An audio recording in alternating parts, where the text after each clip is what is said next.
Qué bueno tenerte aquí de nuevo una vez más en Opie las Nubes. Para que hablemos un poco del caos organizacional por el que está pasando en este momento nuestro país, desde la presidencia de la República hasta las alcaldías más básicas, pero también el desenfreno que genera la corrupción.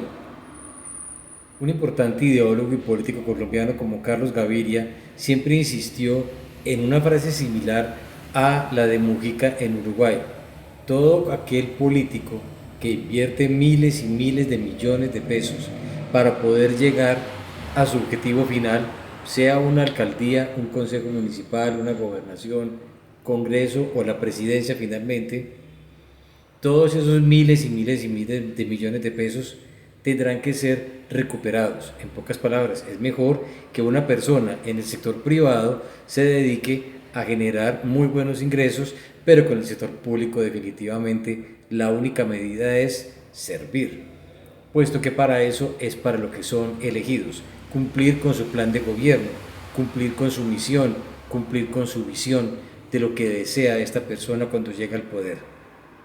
Igualmente también los principios del orden y la autoridad. En América Latina, el socialismo, el comunismo, se están asociando directamente a la pérdida del control, del orden, de la autoridad, incluso de las formas como las personas visten en las calles, cómo andan, cómo viven, cómo conviven. El ruido impresionante, la inseguridad. Sorprende lo que dije hace unos segundos, ver cómo la gente viste, se colocan simplemente unos suecos de caucho y con eso van al trabajo sin importar el tipo de empresa que sea. Las vestimentas son definitivamente inadecuadas. Pero entonces, ¿esto de qué se deriva? De la falta definitiva de principios de orden y autoridad y del cumplimiento legal de la ley. Desde un comienzo, si lo miramos desde la perspectiva del comunismo, cuando llega Vladimir Ilich Lenin, la sombra roja del terror como le decían, desde ese mismo momento se instauró un criterio, un modelo, una política pública estatal del más absoluto orden y autoridad y cumplimiento y seguimiento de la misma, independientemente de la ideología del individuo. Vladimir Ilich Lenin muere de una sífilis, es reemplazado por por Joseph Stalin, y este le da continuidad aún con más profundidad.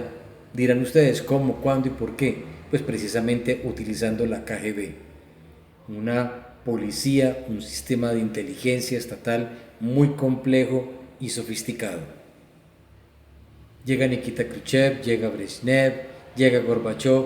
En general, ninguno de ellos ha quitado todos estos modelos de control al orden y la autoridad. En los países comunistas, distinto a como lo están vendiendo aquí en América Latina, las personas marchan porque marchan. No existe la libertad de culto, no existe la libertad de locomoción, no existe la libertad de opinión, ni siquiera la libertad de escogencia de una religión, puesto que si miramos lo que dijo Lenin, pues la única religión posible es la del partido, que se refleja a través del gobierno y del Estado. Con Mao no fue diferente. Mao llegó a tomar medidas drásticas como la persecución de ese mismo gobierno y Estado a través de la Banda de los Cinco. La Banda de los Cinco era liderada por una de sus esposas e hicieron todo tipo de actos deleznables.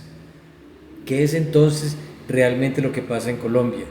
El dejar hacer, dejar pasar, que es una forma muy anticuada de lo que se llamaba la antigua o el antiguo o el plano cartesiano de liderazgo, donde se hablaba del liderazgo autocrático, del liderazgo democrático, del liderazgo dejar hacer, dejar pasar. Entonces, en todo este modelo se fueron por el liderazgo tipo dejar hacer, dejar pasar, en donde la ley definitivamente no se utiliza, no existe, pero también la falta de principios éticos, de valores, de decencia. Es normal que toda persona que hoy en día no tiene un solo peso con el cual vivir en Colombia y logra llegar a la política y se deja manosear. ¿Cómo es que se deja manosear? Pues es lo más de sencillo: la persona acepta un puesto y tiene a su cambio que entregar un porcentaje de lo que se gana. Suponga usted, cualquier individuo de Colombia se gana 5 millones de pesos y es nombrado por un político cualquiera. o es llevado a que lo nombren. La persona que recibe el nombramiento posteriormente, cada fin de mes, tiene que entregar 1 millón, 1,5 millones de pesos a quien lo llevó a ese cargo. Ahí empieza todo este proceso. Luego vienen los contratos, luego viene la trazabilidad que se genera a través de los diferentes privados en Colombia, quienes tienen grandes intereses. ¿En dónde? En las vías, en las construcciones, en el PAE, por ejemplo. Entonces, esto hace que se genere una cadena inquebrantable de corrupción. Pero como estamos viendo ahora en Colombia, queda uno sorprendido cuando se mira hacia atrás la infinita cantidad de escándalos, el escándalo de Salucop, el escándalo de Chambacú, el escándalo de, mejor dicho, se me pasa en este momento la cantidad de escándalos que tuvo cada uno de los presidentes, haya sido el que haya sido, el escándalo del 8000, que fue una cosa impresionantemente deleznable para los colombianos.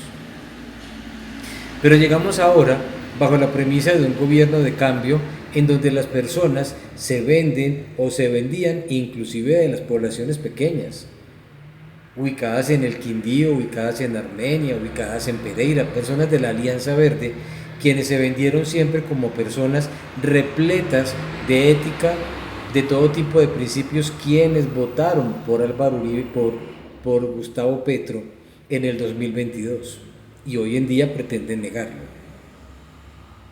Entonces ahora tenemos que el escándalo en Invías, billones de pesos. Ahí también están metidos los políticos tradicionales de las diferentes provincias colombianas. El escándalo de la UNGRD, otros billones de pesos. Ahora el escándalo de la salud a través de la cooperativa Coosalud, billones y billones de pesos. Las maletas, los dineros que se han perdido. Esto implica una falta de credibilidad casi absoluta en las instituciones colombianas. Y estamos hablando entonces de cómo entonces iríamos a asociar al socialismo y al comunismo como un modelo más ético, con mayores principios que sean capaces de afectar directamente a la moral vergonzante tradicional que ha gobernado a Colombia a lo largo de los años. Es bien sabido que los procesos estatales generados a través del comunismo en China, en Rusia, en Cuba, en Venezuela, pues que crearon lo que se llamaban los politburós. Los politburós o Politikbureau, pues no era más que buró, significa oficina, la oficina de los políticos.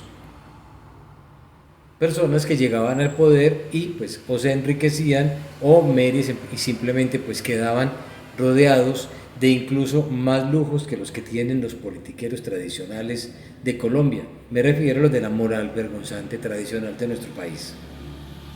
Entonces, ¿ante qué nos estamos enfrentando en este instante? ¿O cómo se va a vivir la situación ahora, después de mediados de 2025 y hacia el 2026?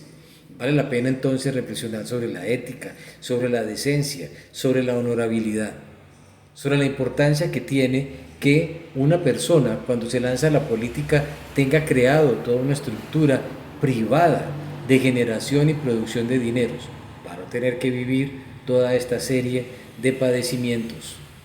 Es una lástima ver cómo una joven llega al poder, demuestra liderazgo, demuestra capacidad, se puso a Colombia ante sus hombros y ahora empiezan una serie de cuestionamientos que van a generar sin lugar a dudas todo tipo pues de inconvenientes y lo que acabé de mencionar hace unos segundos, de dudas. Entonces, ¿qué nos espera en el 2026? Ética, decencia, honorabilidad. La moral vergonzante va a ser capaz de demostrar a través de sus candidatos de lo que ellos llaman la oposición al actual gobierno, ser mejores, pero desde esa óptica y desde esa perspectiva. Y los que están ahora y los que votaron por los que están ahora, que ahora incluso pretenden crear nuevos partidos políticos para hacerse ver como ovejas, pero por dentro lo que hay es un lobo feroz. Entonces, ¿hacia dónde vamos definitivamente con Colombia?